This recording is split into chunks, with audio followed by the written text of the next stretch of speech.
क्या हुजूर सल्लल्लाहु अलैहि वसल्लम के लिए कोई खुसूसियत है? हुजूर सल्लल्लाहु अलैहि वसल्लम के लिए कोई खुसूसियत नहीं। और ये गुंबद बनाने वाले ये बिदती शरीफी थे और ये 7वीं सदी हिजरी और 6ठी सदी के आखिर में ये गुंबद तामीर हुई और फिर तुर्किया हुकूमत ने इसके ऊपर ग्रीन कलर लगाया जिसको गुंबद खजरा कहा जाता है। तो इसके तोड़ने का हुक्म अल्लाह के रसूल सल्लल्लाहु अलैहि वसल्लम ने दिया है, बेशक दिया है। और चूंकि इसमें एक फितने की बात है इसलिए उससे रोका गया है, रुकी हुई वो बात इंशाअल्लाह ताला जब वक्त आएगा तो वो भी टूट जाएगा, इसमें कोई मसला नहीं है। क्योंकि मोहतरम नाजरीन, मोहतरम अहिब्बा, आज हम और आप देखते हैं कि स्कूल और कॉलेजेस और यूनिवर्सिटीज़ से ताल्लुक़ रखने वाले स्टूडेंट्स वहाबीज़म से बहुत ज़्यादा इंस्पायर नज़र आते हैं।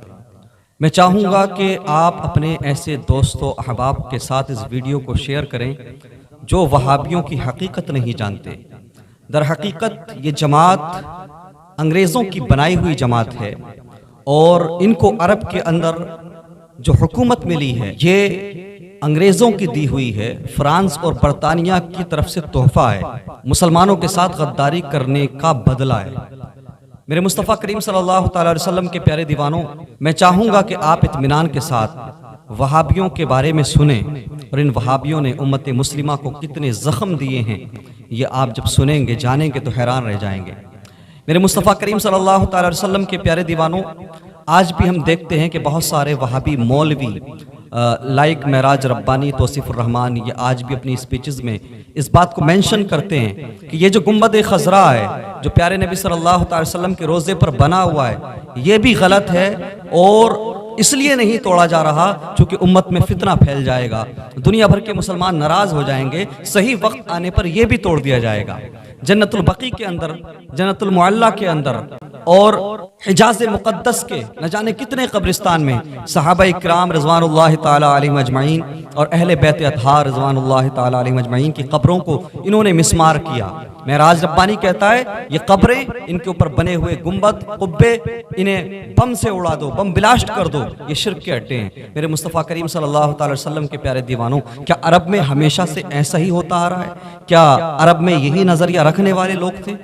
मैं चाहूंगा कि जरा कुछ सदियां पीछे जाते हैं, हम बात करते हैं 18वीं सदी ईसवी की। मेरे मुस्तफ़ा करीम सल्लल्लाहु अलैहि वसल्लम के प्यारे दीवानों, 1802 ईसवी के अंदर किंग अब्दुल्ला बिन सऊद अल सऊद ने उस्मानिया सल्तनत से बगावत की और उसने एक अलग एम्पायर बनाना चाहा, हिजाज मुक़द्दस पे कब्जा करना चाहा। याद रहे उस वक्त सल्तनत उस्मानिया का तसल्लुत सिर्फ तुर्की या तुर्की के दीगर शहरों पर नहीं था, बल्कि मिस्र में भी उस्मानिया का तसल्लुत था, मुल्क इराक में भी उस्मानियों का तसल्लुत था, फ़लस्तीन पे भी उस्मानियों का तसल्लुत था और हिजाज मुक़द्दस यानी मौजूदा अरब, पूरा अरब, जितनी भी अरब कंट्रीज हैं बशमूले कुवैत, इन सारी कंट्रीज पे उस्मानिया का राज था, सल्तनत उस्मानिया का तसल्लुत था।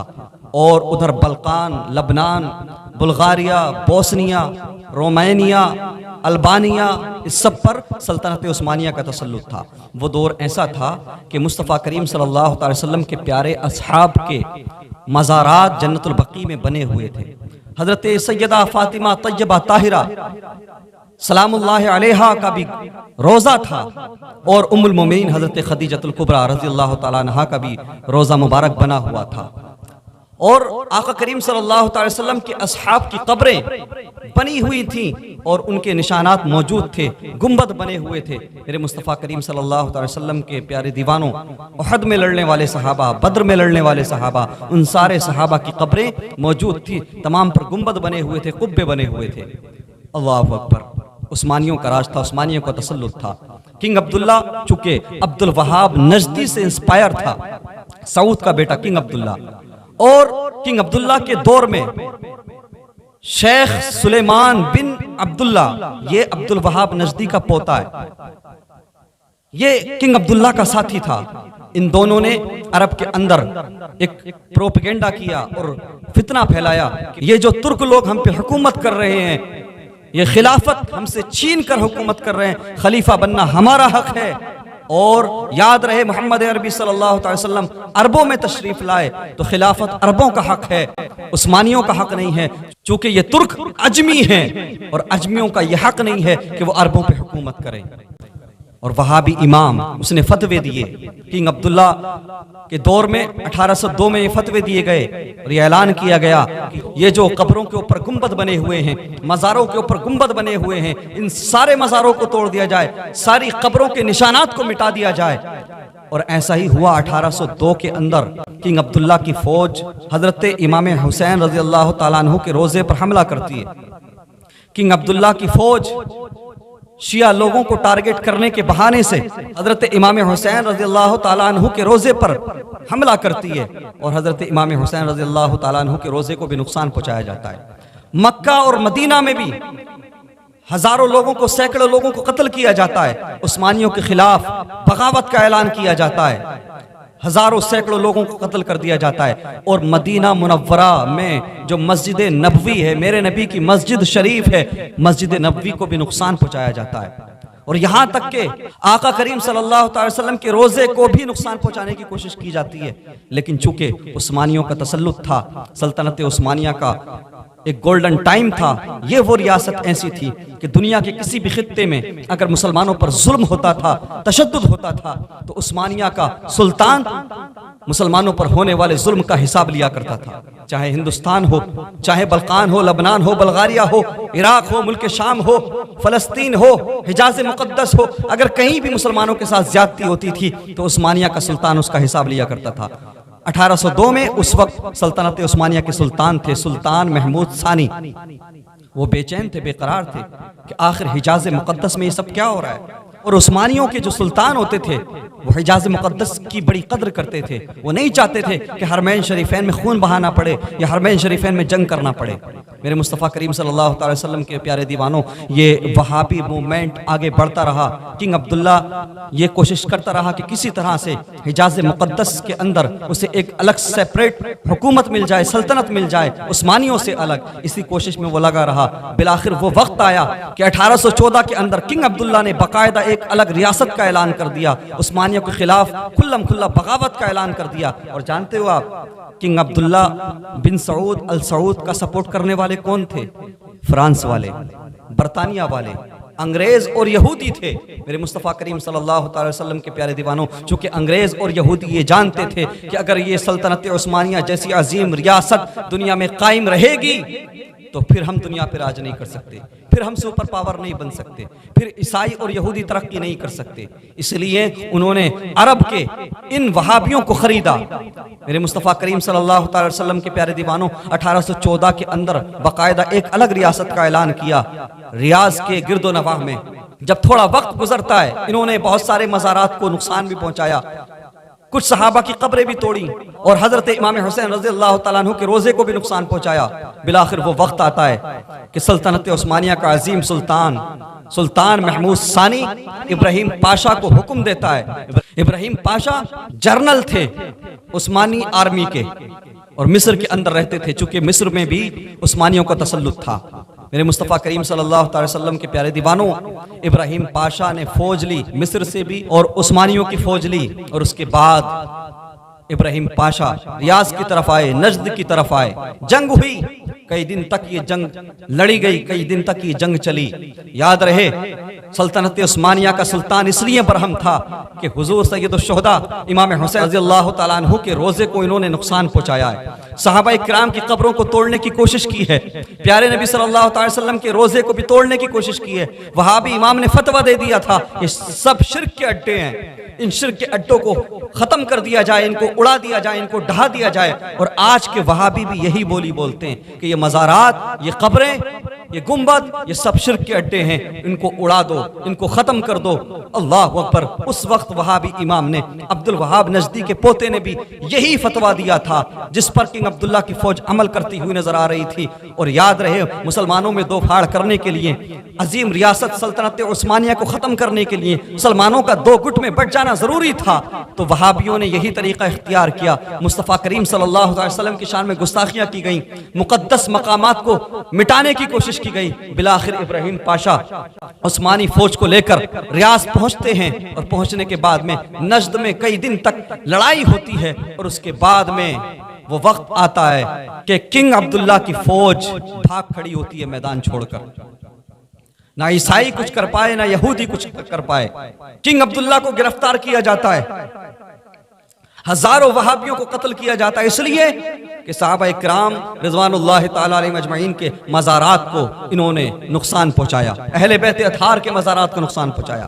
किंग अब्दुल्ला बिन सऊद अल सऊद को गिरफ्तार किया गया, वहाबी इमाम को भी गिरफ्तार किया गया, और गिरफ्तार करने के बाद में कुस्तुनतुनिया लाया गया, यानी जो आज मौजूदा इस्तांबुल है, वहां लाने के बाद आया सोफिया मस्जिद के सामने किंग अब्दुल्ला का सर कलम किया गया, सर उड़ा दिया गया, ताकि दुनिया ये जान ले कि प्यारे नबी सल्लल्लाहु अलैहि वसल्लम के रोजे को बुरी नजर से देखने वालों का अंजाम क्या होता है। सहाबा किराम रिजवानुल्लाह ताला अलैहिम अजमईन के मज़ारात को, कब्रों को नुकसान पहुंचाने वालों का अंजाम क्या होता है। और साथ ही साथ वहाबी इमाम का भी सर काटा गया, और किंग अब्दुल्ला का सर आया सोफिया के सामने 3 दिन तक लटका के रखा गया, और वहाबी इमाम के सर को इस्तांबुल के बाजारों में परेड कराई गई, इस्तांबुल के बाजारों में घुमाया गया, ताकि दुनिया ये जान ले कि इमाम हुसैन रजी अल्लाह ताला अन्हु के रोजे को नुकसान पहुंचाने वालों का अंजाम क्या होता है। मेरे मुस्तफ़ा करीम सल्लल्लाहु अलैहि वसल्लम के प्यारे दीवानों, उसके बाद में होता यह है कि वहाबी मूवमेंट फिर दब जाता है, खत्म सा हो जाता है। फिर ये जो वहाबी थे, आले सऊद थे, ये खामोश हो जाते हैं, फिर इनके पास कुछ करने को नहीं रहता।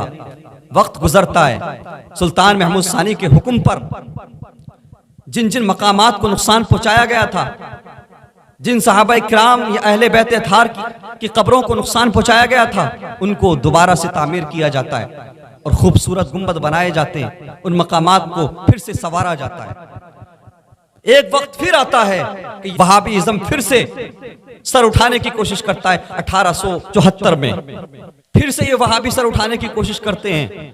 तकरीबन 50-52 साल के बाद में फिर से ये कोशिश करते हैं कि हम अपने मकसद में कामयाब हो जाएं, हमें हुकूमत मिल जाए, हमें रियासत मिल जाए, ताकि हम अब्दुल वहाब नजदी के फतवे पर अमल कर सकें और इन मज़ारात को ख़त्म कर दें, मिस्मार कर दें। और ये इनकी नज़र में शिर्क के अड्डे थे। सहाबा किराम रिज़वानुल्लाह ताला अलैहिम अजमईन की कब्रें, नबी करीम सल्लल्लाहु अलैहि वसल्लम की ज़ौजा मोहतरमा उम्मुल मोमिनीन हज़रत खदीजा की कब्र, हज़रत इमाम ज़ैनुल आबिदीन की कब्र, हज़रत हमज़ा रज़ी अल्लाह ताला अन्हु की कब्र, अल्लाहु अकबर, इन तमाम मुक़द्दस शख्सियात की कब्रें इनका निशाना थी। और ये कहते थे कि हमें हुकूमत मिलेगी, हमें रियासत मिलेगी। तो सुनो अरब वालों, ये जो आज उस्मानियों के ज़ेरो हुकूमत ये जो कब्रें बनी हुई हैं, इन पर जो गुंबद बने हुए हैं, ये सब शिर्क है। इन शिर्क के अड्डों को हम तोड़ देंगे। बहुत सारे लोग इंस्पायर थे अब्दुल वहाब नजदी के फतवे से, उन्हें गुमराह किया गया, मिसगाइड किया गया। 1871 में फिर से वहाबियों ने सर उठाया, लेकिन उस वक्त 1871 में सुल्तान अब्दुल अजीज सुल्तान महमूद सानी के बेटे ने फिर से इन वहाबियों को हराया, आले सऊद को हराया और शिकस्त दी, इनके मंसूबे को नाकाम बना दिया। सहाबा इकराम रिज़वानुल्लाह ताला अलैहिम अजमईन के मुक़द्दस मज़ारात महफूज रहे, अहले बैत अतहार के मज़ारात, मुक़द्दस मकामात, मुक़द्दस निशानियां महफूज रही। उसके बाद वक्त गुजरता जाता है। 1874 में सुल्तान अब्दुल अजीज विसाल कर जाते हैं। 1876 में फिर सुल्तान बनते हैं सुल्तान अब्दुल हमीद सानी, वो सुल्तान कि जिसकी जहानत को सारी दुनिया ने माना। फिर सुल्तान अब्दुल हमीद सानी का दौर, अल्लाह अकबर, का मुकर्रमा मदीना मुनव्वरा के अंदर बहुत कुछ कराया गया, रेलवे का इंतजाम किया गया। और हिजाज रेलवे जो प्रोजेक्ट था, सुल्तान अब्दुल हमीद सानी का बहुत बड़ा ख्वाब था, ताकि दूसरे मुल्कों में, दूसरे शहरों में बसने वाले मुसलमान आसानी के साथ मुस्तफ़ा करीम सल्लल्लाहु अलैहि वसल्लम की बारगाह में जा सकें, खाना काबा का तवाफ करने के लिए आसानी से चंद दिन के अंदर जा सकें, चंद दिन के अंदर वो मक्का मुकर्रमा पहुंच सकें, खाने काबा का तवाफ करने के लिए, हज करने के लिए, उम्रा करने के लिए। मेरे मुस्तफ़ा करीम सल्लल्लाहु अलैहि वसल्लम के प्यारे दीवानों, फिर से जब अब्दुल हमीद सानी तख्त पर बैठे तो इन वहाबियों का बड़ा मंसूबा नाकाम हो गया। फिर से ये फेल हो गए, ये कुछ नहीं कर सके, इनकी हालत खराब हो गई, इनकी औकात नहीं थी सुल्तान अब्दुल हमीद सानी के मुकाबले में खड़े होने की। लेकिन ये कोशिशें करते रहे, इन्होंने प्रोपेगेंडा किया और अरबों को वरगलाया, एहतजाज कराए, हथियार उठवाए उस्मानियों के खिलाफ। वक्तन फवक्तन आले सऊद अरबों के साथ मिलकर कभी कहीं झगड़े करते तो कभी कहीं झड़पें होती, सल्तनत उस्मानिया को नुकसान पहुंचाते रहते थे। चूंकि इनको सपोर्ट करने वाले बरतानिया के हुक्मरान थे, फ्रांस के हुक्मरान इनको सपोर्ट कर रहे थे। बरतानिया ने इन्हें इस्तेमाल किया। मेरे मुस्तफ़ा करीम सल्लल्लाहु अलैहि वसल्लम के प्यारे दीवानों, 1876 से 1909 तक, जब तक सुल्तान अब्दुल हमीद सानी सुल्तान बने रहे, इनकी औकात नहीं थी कुछ करने की। ना ये सहाबा इकराम के मज़ारात को नुकसान पहुंचा पाए, ना ही मदीना मुनव्वरा में कुछ कर पाए। बस ये दुम दबाकर बैठे रहे गुफाओं में और इंतजार करते रहे कि काश अंग्रेजों की और यहूदियों की कोशिश से उस्मानिया सल्तनत खत्म हो जाए, उसके बाद हमें अरब में हुकूमत मिलेगी। इन्होंने गठजोड़ कर रखा था। इन बेगैरत अरबों ने, आले सऊद ने बरतानिया के साथ, फ्रांस के साथ इन्होंने ये मुआहदा कर रखा था कि हम तुम्हारा साथ देंगे। और बरतानिया वालों ने इन्हें लालच दिया था कि जब भी जंग हो तुम हमारा साथ देना, अरब में उस्मानियों को कमजोर करना, अरब में उस्मानियों के खिलाफ बगावत करना, तो फिर हम तुम्हें उस्मानिया सल्तनत खत्म करके अरब की हुकूमत देंगे। लिहाजा एक वक्त ऐसा आता है कि 1909 में सुल्तान अब्दुल हमीद सानी को इस्तीफा देना पड़ता है। बस उसके बाद में मुसलमानों का जवाल शुरू होता है। बरतानिया वालों ने यहूदियों से भी वादा कर रखा था कि सुल्तान अब्दुल हमीद सानी के तख्त से उतरते ही, उस्मानिया सल्तनत को खत्म करते ही, हम फलस्तीन में तुम्हें एक अलग मुल्क देंगे। ये जो इसराइल बना, उस्मानिया सल्तनत के खत्म होने के बाद बना।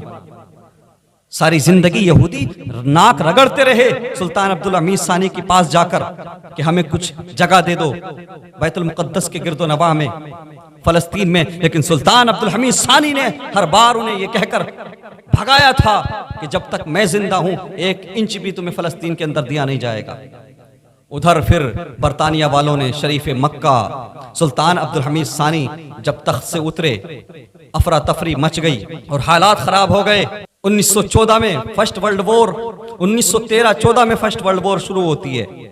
जैसे ही सुल्तान अब्दुल हमीद तख्त से उतरे, बस अब बरतानिया वालों ने, फ्रांस वालों ने, अमेरिका वालों ने सोचा इससे अच्छा मौका नहीं है उस्मानिया सल्तनत को खत्म करने का। उधर वहाबियों के साथ, आले सऊद के साथ गठजोड़ था, और जो उस वक्त शरीफ मक्का था उस्मानिया सल्तनत की तरफ से, उसे भी वहाबियों के साथ मिलकर अंग्रेजों ने अपना गुलाम बना लिया। उसे भी लालच दिया कि हम तुम्हें एक अलग रियासत देंगे, हिजाज में एक अलग सल्तनत देंगे। लिहाजा एक ही वक्त में बरतानिया के हुक्मरानों ने, अंग्रेजों ने शरीफ मक्का से भी वादा किया कि उस्मानिया सल्तनत को खत्म कराने में हमारी मदद करो, बगावत करो उस्मानियों के खिलाफ। चूंकि तुम गवर्नर हो, शरीफ मक्का हो, तुम्हारे पास पावर है, सिपाही है, हमारा साथ तो हम तुम्हें हुकूमत देंगे हिजाज मुक़द्दस के अंदर। और उसी वक्त में आले सऊद से भी इन्होंने वादा किया कि हम तुम्हें रियासत देंगे, तुम्हें सल्तनत देंगे हिजाज मुक़द्दस की, अरब की। अल्लाह अकबर। होता क्या है मुसलमानों, फर्स्ट वर्ल्ड वॉर में जब सारी दुनिया एक तरफ थी और दूसरी तरफ जर्मनी और उस्मानिया सल्तनत थी, सल्तनत उस्मानिया तमाम साजिशों का शिकार थी। और इन यहूदियों ने, ईसाइयों ने सल्तनत उस्मानिया के नौजवानों को आजादी का ख्वाब दिखाकर मगरबी कल्चर में उनको ढाला और उनको मॉडर्न बनाने के नाम पर, आजादी के नाम पर सल्तनत उस्मानिया के खिलाफ खड़ा कर दिया। फिर होता क्या है, मुसलसल कई साल लड़ाई चलती है, फर्स्ट वर्ल्ड वॉर चलती है। पहले के 1-2 साल उस्मानिया सल्तनत को गलबा मिलता है, जर्मनी और उस्मानिया सल्तनत लीड करते हैं। लेकिन एक वक्त ऐसा आता है कि जब सारी दुनिया के सारे ममालिक एक तरफ हैं, दाना पानी, हर तरह की तिजारत, हर तरह की सरमायाकारी, सब कुछ बंद कर दिया गया, तो उस्मानियों के पास जो जखीरा था, जो उन लोगों ने इकट्ठा किया हुआ था, आबो दाना, जब सब कुछ खत्म होने लगा, एक वक्त ऐसा आया कि उस्मानी कमजोर पड़ गए। बिलाखिर वो वक्त आया कि उस्मानिया हुकूमत टुकड़े टुकड़े हो गई, खत्म हो गई। फर्स्ट वर्ल्ड वॉर में बरतानिया, फ्रांस और अमेरिका को कामयाबी मिली और उस्मानी हुकूमत हार गई। उसके बाद होता क्या है, फिर ये सारी दुनिया के मालिक बनकर बैठते हैं, बरतानिया वाले, फ्रांस वाले, अमेरिका वाले, रशिया वाले। फिर ये दुनिया के मुल्कों को बांटते हैं, खित्तों को बांटते हैं। 50 के आसपास ममालिक थे जो उस्मानिया हुकूमत के जेर तसल्लुत थे। उन मुल्कों को बरतानिया और फ्रांस ने बांट लिया। अल्लाह अकबर। या अलग अलग छोटी छोटी कंट्री बना दी गई, लेकिन इनडायरेक्टली उन पर हुकूमत बरतानिया या अमेरिका या फ्रांस की रही या रशिया की रही। एक अजीम रियासत, एक अजीम सल्तनत के टुकड़े करके इन अंग्रेजों ने बांट लिया, और सबसे बड़ा जख्म इन वहाबियों की वजह से उम्मत मुस्लिमा को मिला। आले सऊद की वजह से एक ऐसी अजीम रियासत जो इराक के मुसलमानों को भी अपने परचम के तले लिए हुई थी, मिस्र के मुसलमानों को भी अपने परचम के तले लिए हुए थी, जो हुकूमत, जो सल्तनत इराक के मुसलमानों की, मुल्क के शाम के मुसलमानों की फिक्र करती थी, फलस्तीन के मुसलमानों की हिफाजत करती थी, हिजाज मुकद्दस का सारा निजाम संभालती थी, सारी दुनिया के मुसलमानों की फिक्र करती थी, सारी दुनिया के मुसलमानों की हिफाजत करती थी, उस अजीम रियासत को, उस अजीम सल्तनत को इन वहाबियों ने खत्म कराने में तरह तरह के प्रोपेगेंडे की अंग्रेजों का साथ दिया, यहूदियों का साथ दिया, ईसाइयों का साथ दिया। ये वो जख्म है इन वहाबियों की तरफ से दिया हुआ, आले सऊद की तरफ से, इन नजदी अरबों की तरफ से दिया हुआ उम्मत मुस्लिमा को, जो आज तक नहीं भरा है। कसम खुदा की, आज अगर उस्मानिया हुकूमत होती, सल्तनत उस्मानिया का सुल्तान होता, तो इसराइल वजूद में ही नहीं आता। आज ऐसा नहीं होता जिस तरह से आज फलस्तीन के बच्चों को इन बेगैरत हुक्मरानों ने मरने के लिए छोड़ दिया। आज कोई पूछने वाला नहीं। फलस्तीन पर रात दिन हमले किए जा रहे हैं, बैतुल मुकद्दस को टारगेट किया जा रहा है, अहले फलस्तीन पर तरह तरह से जुल्म किए जा रहे हैं, लेकिन कोई फिक्र करने वाला नहीं, कोई परवाह करने वाला नहीं। कसम खुदा की, अगर वो अजीम रियासत होती आज, तो ये सब नहीं होता। मुसलमानों तो ये पूरी दुनिया के मुसलमानों के दुश्मन हैं, ये गद्दार हैं। सारी दुनिया के मुसलमानों पर इन वहाबियों ने, आले सऊद ने ये जुल्म किया कि मुसलमानों की उस अजीम रियासत को खत्म करा दिया, जो अजीम रियासत मुसलमानों की उम्मीद थी, आखिरी पनाहगाह थी। दुनिया के अंदर किसी भी खित्ते में अगर मुसलमानों पर जुल्म होता था तो उसका हिसाब लिया जाता था।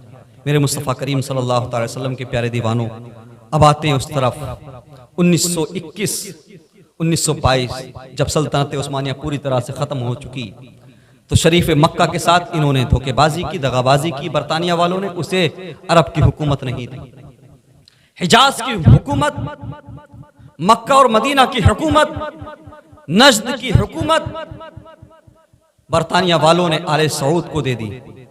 और आले सऊद को जैसे ही कंट्रोल मिला अरब का, अब्दुल अजीज बिन अब्दुर्रहमान अल सऊद जैसे ही 1921 में, 1921 या 1922 में हिजाज मुकद्दस की हुकूमत मिली, वो सुल्तान बनता है। सबसे पहले इन्होंने 1925 और 1926 में सहाबा किराम रिज़वानुल्लाहि ताला अलैहिम अजमाइन के मज़ारात को तोड़ दिया।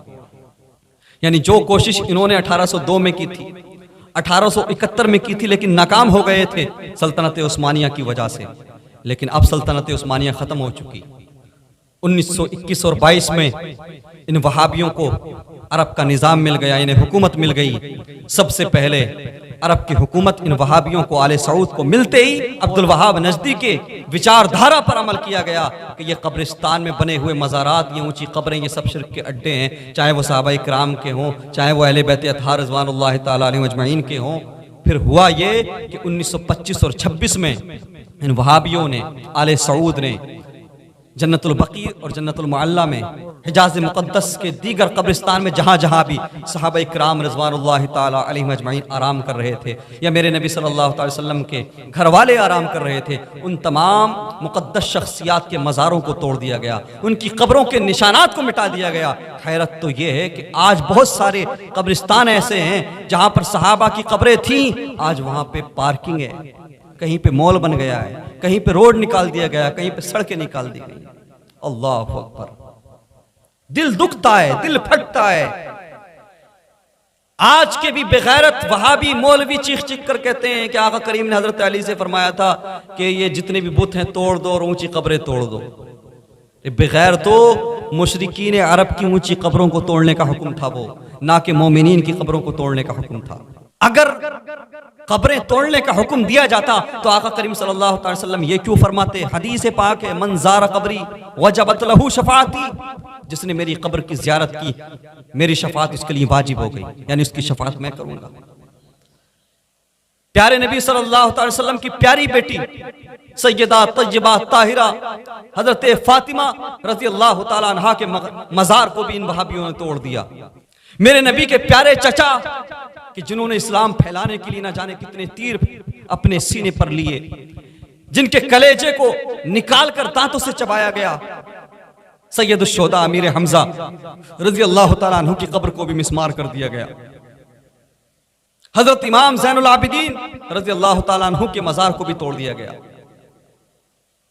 सारे कब्रिस्तान प्लान कर दिए गए, जमीन से मिला दिए गए, सारी कब्रें जमीन से मिला दी गई।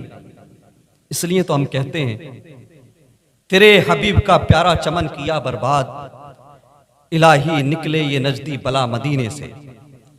तो मैं दुनिया वालों से कहना चाहूंगा और अपनी न्यू जनरेशन से और उन लड़कों से, उन बच्चों से जो यूनिवर्सिटीज या कॉलेजेस में तालीम हासिल कर रहे हैं, खुदारा ये मत समझना कि ये तौहीद परस्ती की बात करते हैं इसलिए ये हक पर हैं। नहीं, ये तमीमी है, तमीमी। अब्दुल वहाब नजदी खुद तमीमी है। जिस कबीले को आका करीम सल्लल्लाहु अलैहि वसल्लम ने सर्टिफिकेट दिया था कि ये गुस्ताख हैं और इनकी नस्ल में गुस्ताख पैदा होंगे, ये उसी कबीले के लोग हैं। अब्दुल वहाब नजदी तमीमी है। धोखा मत खा जाना। मेरे नबी सल्लल्लाहु अलैहि वसल्लम ने फरमाया था कबीले बनु तमीम के बारे में कि इनकी नस्लों में गुस्ताख पैदा होंगे। अल्लाहु अकबर। मेरे मुस्तफ़ा करीम सल्लल्लाहु अलैहि वसल्लम के प्यारे दीवानों, और जाकर देख लेना, चेक कर लेना अब्दुल वहाब नजदी तमीमी है या नहीं, और फिर रिसर्च करना कबीले बनु तमीम के बारे में कि आका करीम सल्लल्लाहु अलैहि वसल्लम ने उस कबीले के बारे में क्या फरमाया था। चूंकि उस कबीले के लोग मुस्तफ़ा करीम सल्लल्लाहु अलैहि वसल्लम की बारगाह में आए थे। मेरे नबी ने फरमाया तुम्हें जन्नत की बशारत दूं, कबूल करो। तो उस वक्त भी ये गुस्ताख थे, कहा हमें बशारत नहीं चाहिए, हमें माल चाहिए।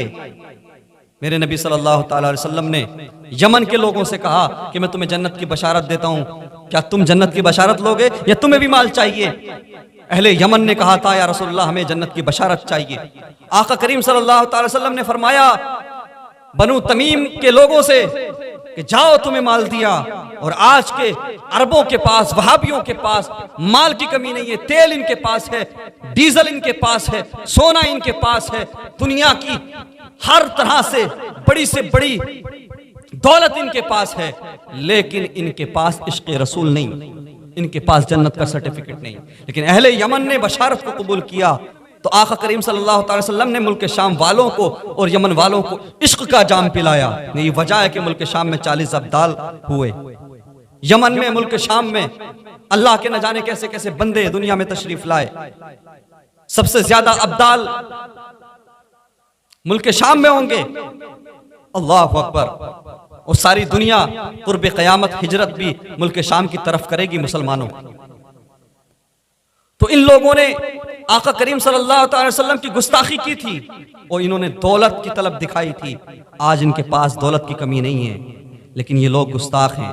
इनके अमल को देखकर, रात दिन मुवहिद होने की बातें देखकर, तौहीद परस्ती की बातें देखकर धोखा मत खा जाना नौजवानों। ये जमात तो अंग्रेजों की बनाई हुई जमात है, ये जमात तो बरतानिया की बनाई हुई जमात है। वहाबिज्म को प्रमोट करने वाले फ्रांस वाले हैं। वहाबिज्म को प्रमोट किया है फ्रांस ने, वहाबिज्म को प्रमोट किया है बरतानिया ने, और बरतानिया ने अपना मकसद हासिल करने के लिए इस जमात को बनाया और इस जमात को उरूज दिया, इस जमात का साथ दिया। अब्दुल वहाब नजदी के पैरोकारों को हमेशा बरतानिया का समर्थन मिला और इन्होंने हमेशा बरतानिया वालों का साथ दिया, अंग्रेजों का साथ दिया, फ्रांस का साथ दिया। चाहे वो फर्स्ट वर्ल्ड वॉर हो या आज भी अपनी आंखें खोल कर देख लो कि आज भी आले सऊद यहूदियों के साथ खड़े हैं, फलस्तीनियों की परवाह नहीं करते। उसकी वजह क्या है, रीजन क्या है कि इन्हें अरब की हुकूमत ही यहूदियों और ईसाइयों की तरफ से दी गई थी। इनकी औकात नहीं है ईसाइयों के खिलाफ जाने की, यहूदियों के खिलाफ जाने की। मेरे मुस्तफ़ा करीम सल्लल्लाहु अलैहि वसल्लम के प्यारे दीवानों, और अभी आपने बयान नहीं सुना, स्टेटमेंट नहीं देखा क्राउन प्रिंस बिन सलमान का? उसका ये स्टेटमेंट है, उसका ये हुक्म है कि अगर कोई इसराइल के खिलाफ पोस्ट करेगा, कमेंट्स करेगा, बयान देगा सोशल मीडिया पे, तो अरब के अंदर उस पर कार्रवाई की जाएगी, उसे गिरफ्तार किया जाएगा। तो दर हकीकत आले सऊद आले यहूद हैं, ये सऊदी के यहूदी हैं। इन्हें हुकूमत ही मुसलमानों की अजीम रियासत के साथ गद्दारी करने के बदले में मिली। ये मुस्लिम कौम के, पूरी दुनिया के मुसलमानों के गद्दार हैं। सबसे बड़ा जख्म इन वहाबियों ने, आले सऊद ने मुसलमानों को तब दिया जब इन्होंने मुसलमानों की अजीम रियासत उस्मानिया को ख़त्म किया, और उसके बाद एक और बड़ा जख्म इन्होंने उम्मत मुस्लिमा को दिया। तमाम सहाबा इकराम और अहले बैत अतहार रिज़वानुल्लाह ताला अलैहिम अजमईन की कब्रों पर बुलडोज़र चलाकर हम दुआ करते हैं, परवरदिगार ये नजदी बला से हरमैन शरीफैन को पाक कर दे। परवरदिगार इन अंग्रेजों के, यहूदियों के गुलामों से हिजाज मुकद्दस अरब शरीफ को पाक कर दे। तेरे हबीब का प्यारा चमन किया बर्बाद, इलाही निकले ये नजदी बला मदीने से। ये वहाबियों की कड़वी सच्चाई है। और अगर किसी स्टूडेंट को मेरी बातों पर एतराज हो तो वो बरतानिया की लाइब्रेरी जाए और जाने के बाद फर्स्ट वर्ल्ड वॉर का रिकॉर्ड चेक करे और इन वहाबियों का रिकॉर्ड चेक करे, कैसे इन्होंने बरतानिया वालों का साथ दिया, कैसे सुन्नी हुकूमत, उस्मानियों की हुकूमत के खिलाफ इन्होंने मोर्चा खोला, कैसे बगावत की, और कैसे ये अंग्रेज और यहूदियों के पिट्ठू बन गए और इन्होंने अपने मफाद की खातिर, अपने जाती फायदे की खातिर पूरी दुनिया के मुसलमानों को नुकसान पहुंचा दिया, इतनी बड़ी अजीम रियासत को खत्म करा दिया।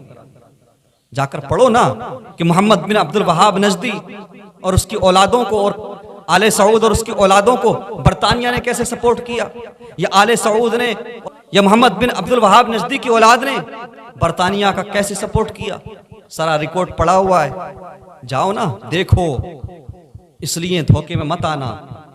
ये वहाबी मूवमेंट दुनिया का सबसे बदतरीन, सबसे खराब मूवमेंट है। वहाबीज़म दुनिया के लिए भी खतरा है। जैसे ही वहाबीज़म परवान चढ़ा, अलग अलग मुल्कों में मज़ारात औलिया, मज़ारात सहाबा, मुक़द्दस शख्सियात की कब्रों को उड़ा दिया गया, तोड़ दिया गया। ये खवारिज हैं, इनसे दूर रहो, वरना याद रहे दुनिया भी खराब हो जाएगी, आखिरत भी खराब हो जाएगी। इसलिए तो हम कहते हैं ये शैतानी जमात है, ये यहूदी और ईसाइयों की बनाई हुई जमात है। ना इन्होंने कभी मुसलमानों को फायदा पहुंचाया था और ना आज ये फायदा पहुंचाने की स्थिति में, और ना ही ये मुस्तकबिल में कभी मुस्लिम कौम के लिए कुछ कर सकते हैं। इसलिए हम और आप मिलकर ये दुआ करें, अल्लाह तबारक व तआला इन यहूदी और ईसाइयों के गुलामों से अरब शरीफ को, हिजाज मुक़द्दस को पाक कर दे। वाखिर दावाना अल्हम्दुलिल्लाहि रब्बिल आलमीन व मा अलैना इल्लल बलाग।